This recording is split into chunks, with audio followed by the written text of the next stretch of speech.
কেউ যদি মনে করে আমি পরিশ্রম করি বলেই রিজিক প্রাপ্ত হই, শিরক হবে। আমি পরিশ্রম করি, কাজ করি, ব্যবসা করি, চাকরি করে বলেই 3 বেলা খেতে পারি, শিরক হবে। কে খাওয়ায়? কেউ যদি মনে করে যে আমি খুব রুটিন লাইফ লিড করি, ভালো মন্দ বেঁচে চলি, ভালো ভালো খাই, ব্যায়াম করি, এই কারণে আমি সুস্বাস্থ্যের অধিকারী, শিরক হবে। সুস্বাস্থ্য দিয়েছেন কে? কেউ যদি মনে করে যে আমার হাতে একটা আংটি আছে, এই আংটি খুলে ফেললে আমার রোগ হবে, এটা হবে বিশ্বাসগত শিরক। কেউ যদি মনে করে আংটিটা খুলে ফেললে আমার রোগ বেড়ে যাবে, অথবা আংটি খুলে ফেললে আমি মারা যাব, আমার কোনো ক্ষতি হবে, বিশ্বাসগত শিরক। কেউ যদি মনে করে ভালোগুলো সব আল্লাহর পক্ষ থেকে আসে আর খারাপগুলো শয়তানের পক্ষ থেকে আসে, এটাও শিরক। কারণ ভালো মন্দ দুটোই কার পক্ষ থেকে আসে? আল্লাহর পক্ষ থেকে।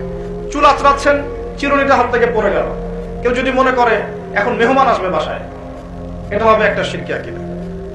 বাসা থেকে বের হয়েছেন, হঠাৎ করে হোঁচট খেলেন, এই কাপড়টা আটকে গেল, আপনি মনে করছেন হয়তো বাইরে গেলে কোনো অমঙ্গল অকল্যাণ হতে পারে, বিশ্বাস করলেই শিরক হবে।